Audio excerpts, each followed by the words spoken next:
దీప్తి, తెలంగాణలో అమిత్ షా టూర్ ఉంది కదా, కానీ టూర్కే ఎందుకు ఇతర పార్టీల నేతలు కంగారు పడిపోతున్నారు? అమిత్ షా టూర్ అంటే ఏంటి? బీజేపీ ఆపరేషన్ ఆకర్ష్ మొదలు పెట్టేసినట్టే. మా పార్టీలోకి వచ్చేవాళ్ళు ఇంకా చాలా మంది ఉన్నారని బీజేపీ నేతలకు వైపు స్టేట్మెంట్స్ ఇస్తున్నారు. దీంతో ఇతర పార్టీల నేతలు గుబులు మొదలైపోయింది. నందీశ్వర్ గౌడ్తో మొదలైన వలసల పర్వం అమిత్ షా టూర్ మొదలయ్యేసరికి పీక్స్కి చేరుకుంటుందని ఒక అంచనా. హైదరాబాద్ ఎంపీ సీట్పై ఇప్పటికే సీరియస్గా ఉన్న కమలం ఇప్పుడు తెలంగాణలో ఒక పక్కా ప్లాన్తో పాగా వేయాలని చూస్తోంది. ఉత్తరాదిని దాదాపు స్వీప్ చేసిన బీజేపీ టార్గెట్ నెక్స్ట్ దక్షిణాది. ఆ దక్షిణాదిలో కూడా ఫుల్ స్కోప్ ఉన్న స్టేట్గా తెలంగాణనే అనుకుంటోంది సెంట్రల్ బీజేపీ. తెలంగాణ రావడానికి కారణంగా బీజేపీ తనను తాను ప్రొజెక్ట్ చేసుకుంటూ 2014 ఎన్నికల్లోనే దూసుకెళ్లే ప్రయత్నం చేసింది. అయితే ఎప్పట్లాగానే చరిష్మా ఉన్న నాయకులు లేకపోవడం, బరిలో నిలిచే నేతలకి పట్టు లేకపోవడంతో పాత ఫలితాలే వచ్చాయి. కానీ ఇప్పుడు బీజేపీ మోదీ, అమిత్ షా డైరెక్షన్లో పక్కా ప్లాన్తో దూసుకెళ్తోంది. ఉనికుంటే చాలు పాగా వేసేందుకు తెగ ప్రయత్నాలు చేస్తోంది. ఈ విషయంలో మొన్నటి ఉత్తరప్రదేశ్ రిజల్ట్స్ ఆ పార్టీకి ఫుల్ ఎంకరేజ్మెంట్ ఇచ్చాయి. అందుకే దక్షిణాదిలో ఫస్ట్ టార్గెట్గా తెలంగాణను సెలెక్ట్ చేసుకుంది బీజేపీ.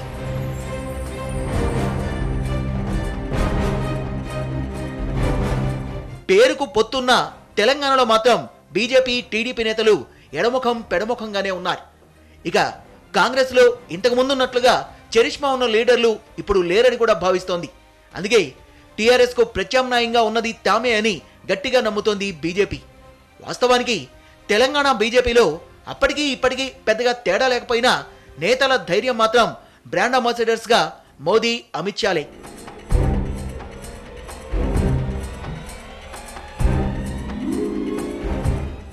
నోట్ల రద్దు తర్వాత కూడా మోదీ ప్రభావం తగ్గలేదన్నది మొన్నటి యూపీ నుంచి నిన్నటి ఎంసీడీ ఎన్నికల వరకు కనిపిస్తోంది.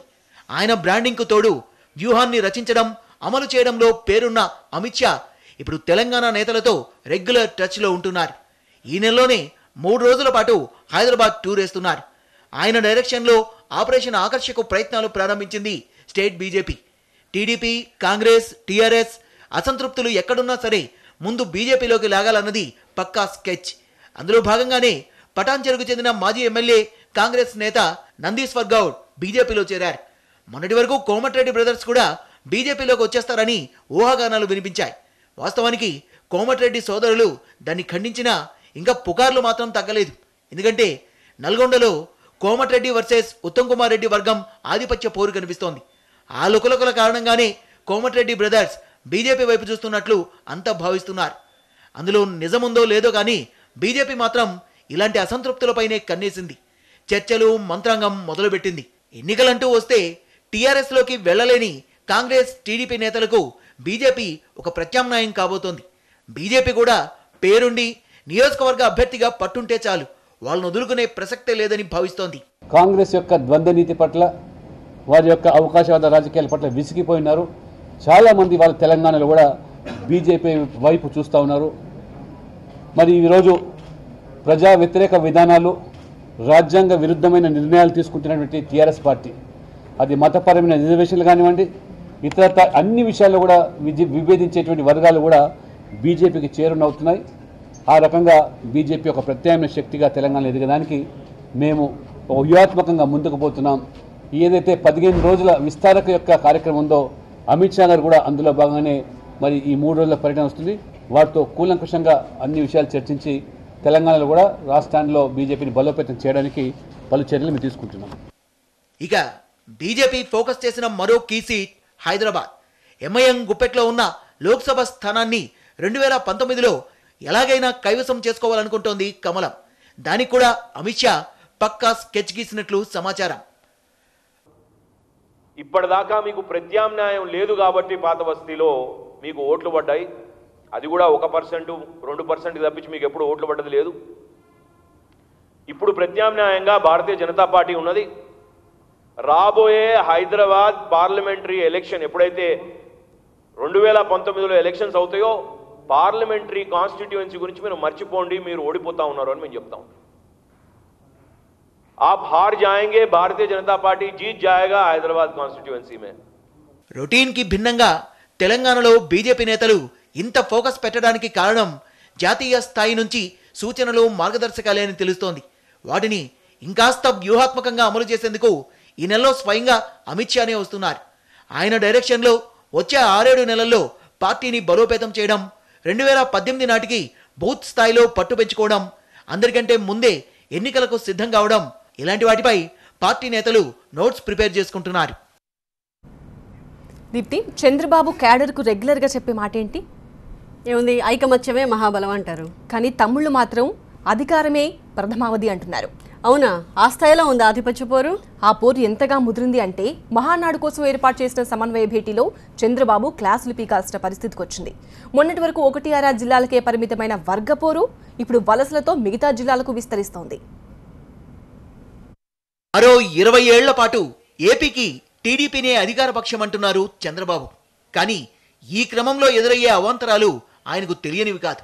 అందుకే ప్రభుత్వం మంచి పనులు చేస్తోన్నా కొందరు నేతలు చేస్తున్న పనుల వల్ల పార్టీకి చెడ్డ పేరు వస్తోందని ఆయన పదే పదే నేతల్ని హెచ్చరిస్తూనే ఉన్నారు. తాజాగా జరిగిన టీడీపీ సమన్వయ భేటీలోనూ చంద్రబాబు నేతలకు హితబోధ చేశారు. మహానాడు యాక్షన్ ప్లాన్ను వివరిస్తూనే మధ్య మధ్యలో నేతల తీరును ప్రశ్నించారు. కొంతమందిలో లూజ్ స్టాక్ ఎక్కువైందని, వాళ్లపై క్రమశిక్షణ చర్యలు తప్పవని వార్నింగ్ ఇచ్చారు.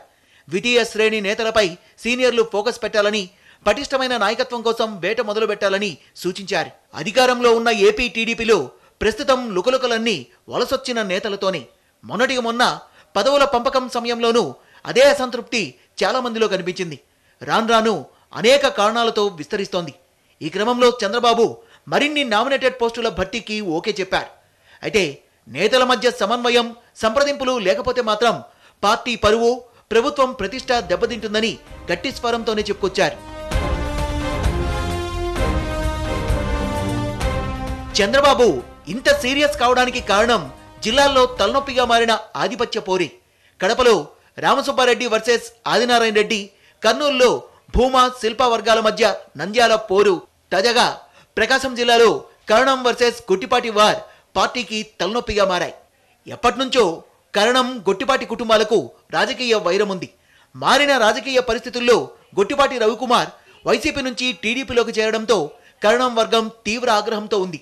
ఓ సమయంలో గొట్టిపాటిని టీడీపీలోకి రానివ్వకుండా అడ్డుకునే ప్రయత్నం చేసిన కరణం బలరాం చంద్రబాబు చర్చలతో కాస్త వెనక్కి తగ్గారు. అధిష్టానం ఎంత సర్ది చెప్పినా ఇద్దరి మధ్య సందర్భం వచ్చినప్పుడల్లా రచ్చ నడుస్తూనే ఉంది. ఒకే నియోజకవర్గం కూడా కావడంతో ఇద్దరి మధ్య ఆధిపత్య పోరాటం తీవ్ర స్థాయికి చేరుకుంది. నియోజకవర్గంలో తన అనుచరులకు ఎలాంటి ప్రభుత్వ పథకాల్ని అందనివ్వడం లేదని కరణం గొట్టిపాటిపై ఆరోపణలు చేస్తున్నారు. తాజాగా ఇదే విషయమై పార్టీ పరిశీలకులుగా వచ్చిన మంత్రి పరిటాల సునీత ముందు పంచాయతీ నడిచింది. వలసల కారణంగా బయటపడుతోన్న ఇలాంటి వివాదాలే చంద్రబాబు సమన్వయ సిద్ధాంతానికి చెక్ పెడుతున్నాయి. మరో 2 ఏళ్లలో ఎన్నికలు రానుండడంతో పథకాలతో ప్రభుత్వాన్ని, దాని వెంటే పార్టీని తీసుకెళ్లడం ఏపీ నేతల పని. కానీ కయ్యాలతో కాలం గడిపేస్తే అసలుకే ఎసరొస్తుందన్నది చంద్రబాబు ఆలోచన. అందుకే ఘాటు వార్నింగ్లతో పార్టీని 100% క్రమశిక్షణలో పెట్టాలని చూస్తున్నారు. దీప్తి, ఒక్క ట్వీట్తో తెలంగాణలో కాంగ్రెస్ను ఒంటరిని చేసేసరిగా డిగ్గిరాజా. అంతేకాదు, ఆయన దిగొచ్చే ప్రసక్తే లేదని కూడా చెప్తున్నారు. తెలంగాణ పోలీసులకు ఐసిస్ అకౌంట్స్కు లింక్ పెట్టి ఆయన చేసిన కామెంట్స్తో నువ్వు అన్నట్టే తెలంగాణలో కాంగ్రెస్ ఒంటరిదైపోయింది. చివరికి బీజేపీ కూడా తెలంగాణలో పోలీస్ యంత్రాంగానికి అండగా నిలబడింది. ఇంత జరుగుతున్నా దిగ్విజయ్ సింగ్ మాత్రం ఆధారాలున్నాయి, వెనక్కి తగ్గను అంటున్నారు. తెలంగాణ పోలీసులు నకిలీ ఐసిస్ అకౌంట్లు సృష్టించడానికి కేటీఆర్ అధికారం ఇచ్చారా? యువతను పెడదోవ పట్టిస్తారా అంటూ కాంగ్రెస్ సీనియర్ నేత దిగ్విజయ్ సింగ్ చేసిన ట్వీట్ హీట్ పెంచింది. నిన్న ఆయన పోస్టుకు రిప్లైగా కౌంటర్ ఇచ్చింది కేటీఆరే. కానీ ఇవాళ అదే టీఆర్ఎస్తో పాటు బీజేపీ కూడా గొంతు కలిపింది. దిగ్విజయ్ చేసిన కామెంట్లతో తెలంగాణ వ్యాప్తంగా టీఆర్ఎస్ శ్రేణులు నిరసనకు దిగాయి. ఎక్కడికక్కడ ఆయన దిష్టి బొమ్మలు దహనం చేసి క్షమాపణలకు డిమాండ్ చేశాయి.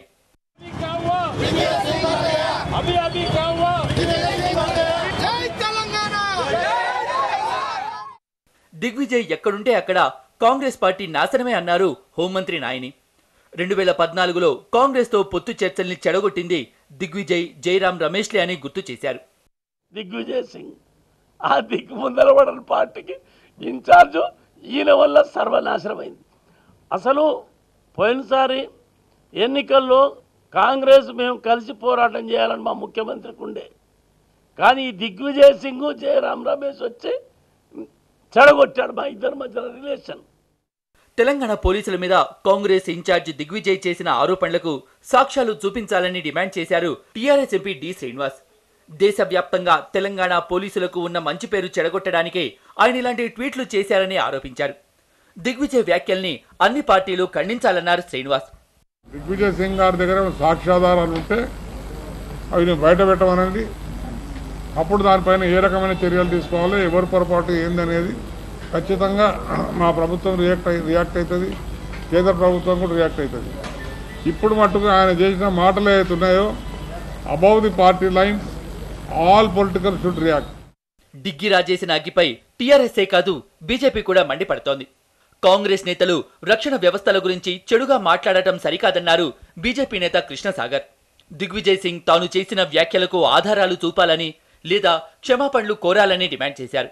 భారతీయ జనతా పార్టీ కోరుతా ఉన్నది, ఆధారాలు చూపించండి కాంగ్రెస్ నాయకులారా, లేకపోతే క్షమాపణలు కోరండి. డీజీపీకి మీరు ఫార్మల్ గా క్షమాపణ లెటర్ పంపండి. దిగ్విజయ్ సింగ్ గారు, without having to apologise do not enter Hyderabad. TRS, BJP Diggi వ్యాఖ్యలపై ఏకం కావడాన్ని ప్రశ్నిస్తున్నారు కాంగ్రెస్ నేతలు. నిన్నటిదాకా రిజర్వేషన్లపై తిట్టుకున్న పార్టీలు ఇప్పుడు దిగ్విజయ్ని రాజకీయంగా వాడుకుంటున్నారంటూ విమర్శించారు కాంగ్రెస్ ఎంపీ అద్దంకి దయాకర్. ముస్లిం రిజర్వేషన్ల అంశం ఏదైతే హిందువులకు వ్యతిరేకంగా పోయిందో దాన్ని మళ్ళీ హిందువులకు అనుకూలంగా మార్చుకోవడానికి దిగ్విజయ్ సింగ్ గారి ట్వీట్ను ఈరోజు కేటీఆర్ గారు వాడుకుంటున్నట్టుగా నేను భావిస్తున్నాను. పోలీస్ రెస్పాండ్ అయిన తీరుకు, కేటీఆర్ రెస్పాండ్ అయిన తీరుకు రాజకీయ ప్రయోజనం ఆశించే ఇలాంటి వ్యాఖ్యలు చేసినట్టుగా నేను భావిస్తున్నా. ఇన్ని వైపుల నుంచి ముప్పేట దాడి జరుగుతున్న దిగ్విజయ్లో మాత్రం ఏమాత్రం బెరుకు కనిపించడం లేదు. తన దగ్గర పూర్తి ఆధారాలున్నాయని, తాను చేసిన కామెంట్ల విషయంలో వెనక్కి తగ్గేది లేదని గట్టిగా చెబుతున్నారు. मैंने जो कुछ भी कहा है काफ़ी इसमें चर्चा करने के बाद और काफ़ी इसके अच्छे पुख्ता सबूत मिलने के बाद मैंने कहा है.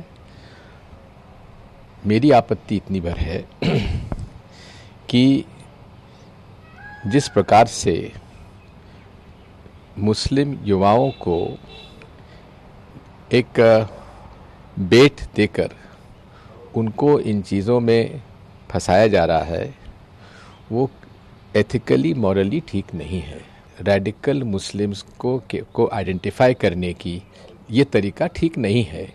इससे रेडिकलाइजेशन और बढ़ेगा और इसका विरोध मैं नहीं करना हूँ. अधिकांश एटीएस के जो अधिकारी रहे हैं पूरे देश में, पिछले हफ्ते यहाँ काउंटर टेररिज्म की एक मीटिंग हुई थी, उसमें सब में इनका विरोध किया गया था. ఉగ్రవాదుల పేరుతో బోగస్ వెబ్సైట్లంటూ కామెంట్ చేసిన దిగ్విజయ్ ఇప్పుడు బీజేపీ, టీఆర్ఎస్లకు బాగా కలిసొచ్చింది. కానీ ఆధారాలు నిరూపించకపోతే ఎక్కడ ఉన్న పరువు పోతుందోనన్న టెన్షన్ కాంగ్రెస్లో ఉంది. సంధ్య, జగన్ రైతు దీక్ష పూర్తయింది. ఆయన ప్రభుత్వానికి డెడ్ లైన్ కూడా పెట్టారుగా. అవును, నిన్న దీక్షకు కూర్చున్న ఆయన ఇవాళ విరమించారు. 10 రోజుల్లోగా రైతు సమస్యలకు పరిష్కారం చూపించకపోతే అసెంబ్లీ సమావేశాలను నడవనివ్వబోమని ప్రభుత్వానికి అల్టిమేటం జారీ చేశారు జగన్. మిర్చి, కందులు సహా ఏపీ ప్రభుత్వం ఏ పంటకు గిట్టుబాటు ధర కల్పించలేకపోతోందని విమర్శిస్తున్నారు ప్రతిపక్ష నేత జగన్. ప్రభుత్వం బోనస్ ఇస్తున్నామని చెబుతున్న మాటలు మేలు చేస్తోంది రైతులకు కాదు, దళారులు, వ్యాపారులకనే ఆరోపించారు. రైతు సమస్యల పరిష్కారమే అజెండాగా గుంటూరులో చేపట్టిన 2 రోజుల దీక్ష ఇవాళ్టితో ముగిసింది. గుంటూరు జిల్లా రైతులు ఆయనకు నిమ్మరసమిచ్చి దీక్ష విరమింపజేశారు.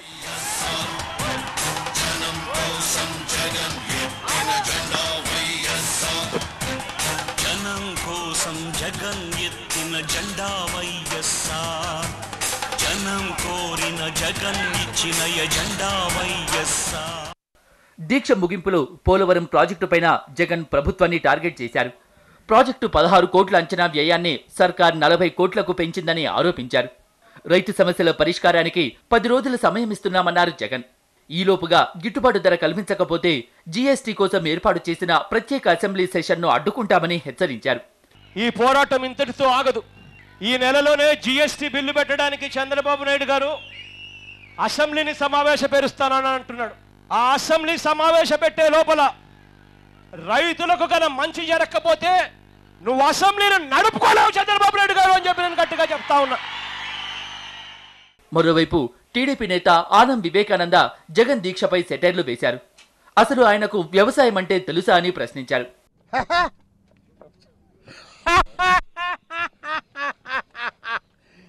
ఏం మాట్లాడా, ఇదేదో సినిమాలో జోక్ లాగుందా. అది ఒంగోలు గిత్త అనే సినిమా వచ్చింది ఒకటి. సినిమాలో వాళ్ళ ఇంట్లో ఈయన లోటస్ పండ్లు. నాకు నిజంగా అదే గుర్తొస్తుందా, ఆ మాటలు, ఆ చేతలు. అసలు మిరపకాయ తెలియదు ఆ పిల్లోడికి. ప్రభుత్వం రైతుల పక్షాన ఉందని, మేలు చేస్తోందని, దాన్ని చూడలేకే ఇలా రెచ్చగొట్టేందుకే జగన్ దీక్షలంటూ టైంపాస్ చేస్తున్నారని విమర్శిస్తున్నారు మిగతా టీడీపీ నేతలు. ఆయన దీక్షల పేరుతో పార్ట్ టైం రాజకీయాలు మానుకోవాలని సూచిస్తున్నారు. దీప్తి, ఖమ్మం మార్కెట్ యార్డ్ విషయానికి వస్తే సీన్ కంప్లీట్గా మారిపోయిందిగా. ఎవరి కోసమైతే ఆందోళనలు మొదలయ్యాయో ఇప్పుడు సీన్లో ఆ రైతులే లేకుండా పోయారు. ఎగ్జాక్ట్లీ, ఇష్యూ పూర్తిగా రాజకీయం అయిపోయింది. రాజకీయ నాయకులు తప్పితే రైతులు ఎక్కడా కనిపించట్లేదు. తాజాగా జిల్లాకు చెందిన అఖిలపక్ష నేతలు ఖమ్మంని చేరే రహదారులపై బైఠాయించారు. ప్రభుత్వ తీరుకు వ్యతిరేకంగా నినాదాలు చేశారు. మరోవైపు మిర్చి ఘాటు ఖమ్మంతోనే ఆగలేదు. ఇవాళ వరంగల్ ఏనుమామల మార్కెట్లో కూడా కనిపించింది. మిర్చి ఘాటు తెలుగు రాజకీయాలను హీటెక్కిస్తోంది. ధరలు పడిపోవడంతో రాజకీయ వేడి పెరిగింది. రెండు రాష్ట్రాల్లోనూ ప్రతిపక్షాలు పోరుబాట పట్టాయి.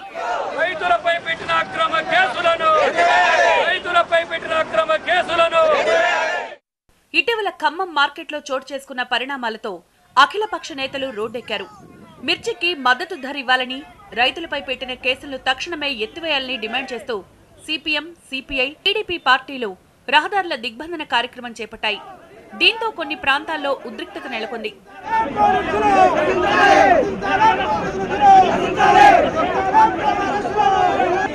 ఖమ్మం జిల్లా రఘునాథపాలెం మండలంలో రాస్తారోకో నిర్వహించారు. దీంతో పోలీసులకు, వామపక్ష నేతలకు మధ్య స్వల్ప వాగ్వివాదం చోటు చేసుకుంది.